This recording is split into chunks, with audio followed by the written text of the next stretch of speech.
I called the show to get my name clear.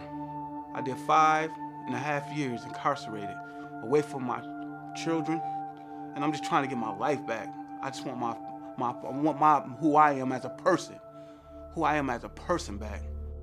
Being falsely accused is the reputation of who I was as a father, as a provider, as a man, you know.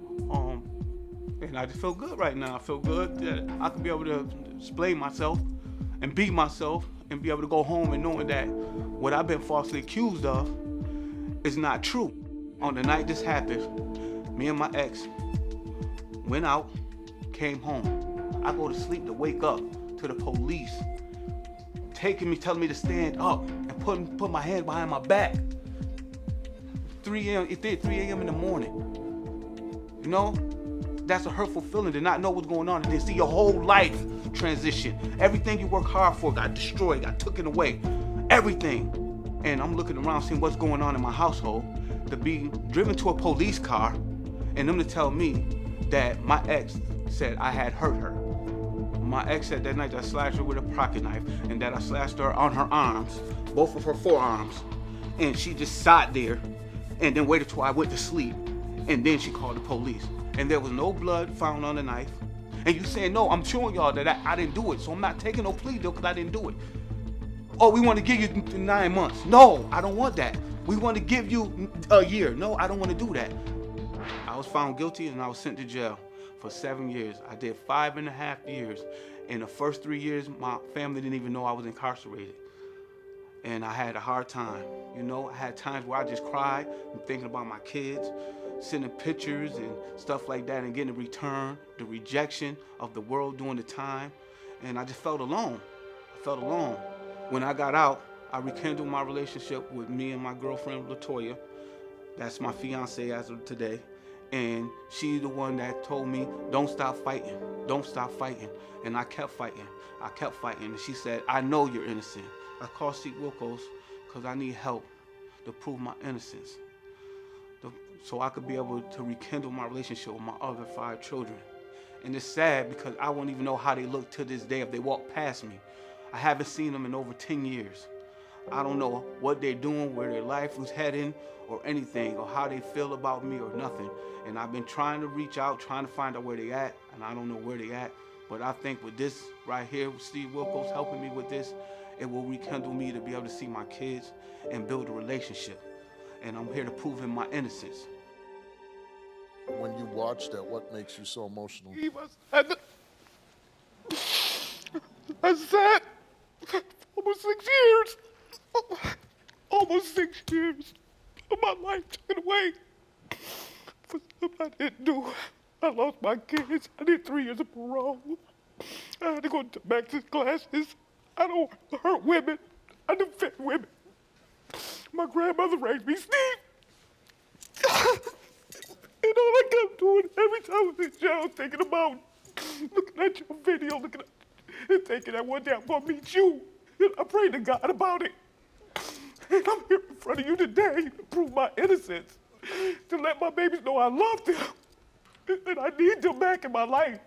You know, a lot of times when I have people on the show and they commit, or, you know, there's crimes that they've been charged with and they plead guilty to them. Oh, I pled guilty to 15 years in jail. Oh, I pled guilty to 10 years in jail. And I always say, well, why didn't you try to fight if you didn't do it? Because, I mean, I wouldn't want to go to jail for one day, let alone 10, 15, 20 years. You say you were innocent, and you did fight it. And you rejected plea deals of less than a year. You could have been out in a year. You fought it, and you ended up getting 7.5 years in jail. You did a little over 5. Do you regret that? I don't regret me standing 10 foes down. I don't regret it because I did it for my kids. I did it for my kids. I would go through hell for my kids.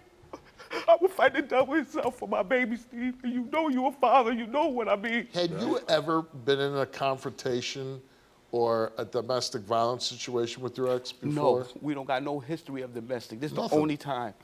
And the only reason why I got all that time because I wouldn't not take a plea deal. And I kept telling him. And even I'm looking at the judge, and I'm like, he even knew, he said, it don't even make sense. The first judge that out-argued me said, this don't even make sense. He out-argued me. Yeah. And it was the same one that turned around and then went with the DA to give me a felony. It went from a misdemeanor, Steve, to a felony. I was incarcerated with a guy who had 3.5 to 7 years, who did a double homicide, a drink and drive and double homicide. Yeah. You know, when you do something bad and you go to prison, you know, I'm sure there's people like, oh, man, if I could go back time and not do that.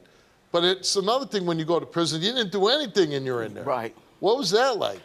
It was like you was in the glass. If anybody can understand where I'm coming from, you can scream at the top of your lungs, mostly, and nobody can hear you. You know what? Like in a glass jar, and don't nobody hear you because you look like a criminal. You know what? We had a guy yesterday on the show who said the same thing. A young man we had on the show yesterday, 15 years old, went to prison at 15 years old as an adult.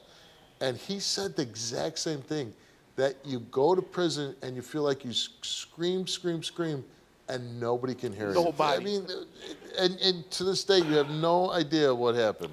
Like, why this person would do this to you.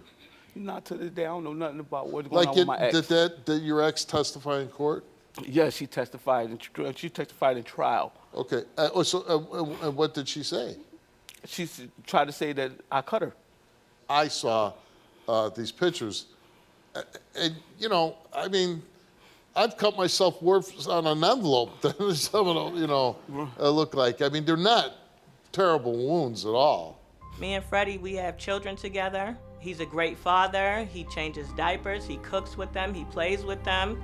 He's a great fiance. I don't know what happened with his ex, but I know that the time that me and him have been together, which is going to be 4 years in April, that we haven't had any fights or anything like that.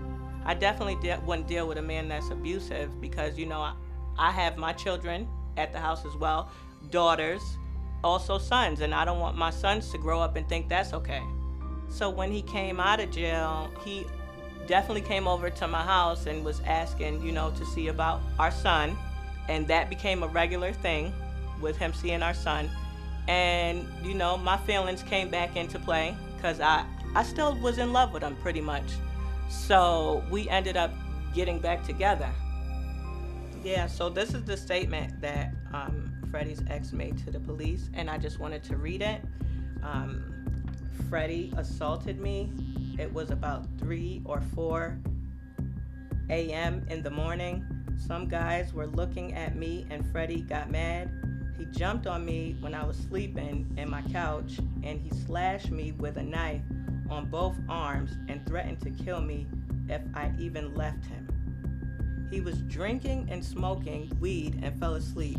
I called 911. The police came and they arrested him.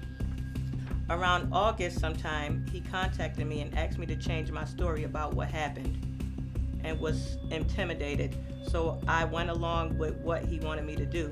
Sometime before this request, he did threaten me on the phone. First, he wanted me to say nothing happened or I forgot. He told me his lawyer wanted me to get in good standing with him to help him with his case. He asked me to drop charges. He wanted me to say I was too drunk and didn't remember what happened on the night he assaulted me. He also wanted me to not show up for court. He told me he was going to kill himself if he went to jail. I'm lost for words because I've been with him for these 4 years and I haven't seen anything, any of this that she's saying, the angriness, him putting his hands on her. I have not seen any of this from Freddie.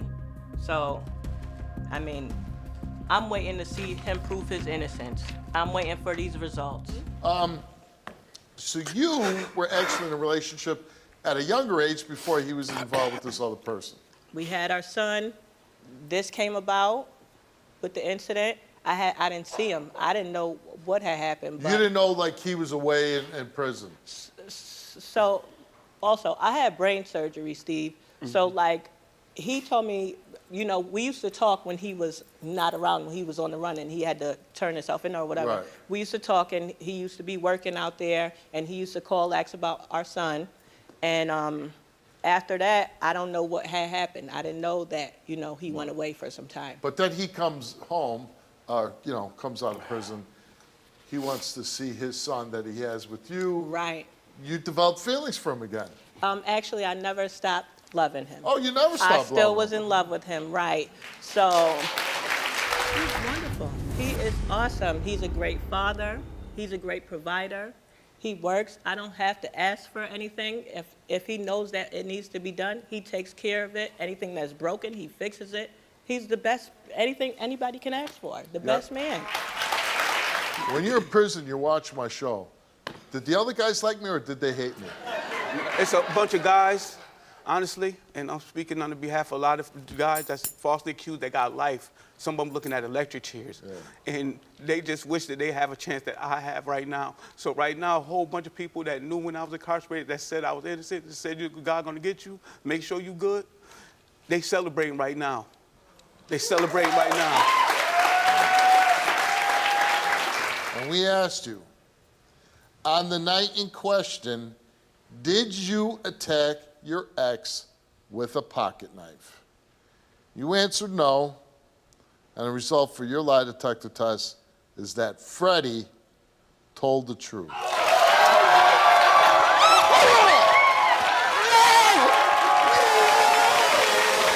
To all my babies out, all my 5 babies, come and find your father. And go to get in touch with Steve Wilkos, and we can meet, call me, get in contact with me. Daddy, love y'all. 10 toes down. Y'all got a king. I'm looking for my prince and my queen. I used to watch your show, Steve. I watch your show. I used to sit up there. I just tell everybody, quiet, Steve is on. I said, I'm going to be in front of Steve. I'm going to be in front of Steve. And I do appreciate that. But I would say, I hope for your sake that the message that you sent out to your children that you haven't seen, I would hope that they see this, and not to rehash what happened in the past, but you are their father. And I think it's important for children to have their father in their life, and I certainly hope that they either contact us so we can put them in touch with you, and I hope they have open hearts to maybe accept you back into their lives. Thanks for coming on. Good luck, everybody. I love you. I called you, Steve, for help because I watch your show all the time. Somebody's going to watch this and say, you know what, she was brave enough to do that, I can do that too.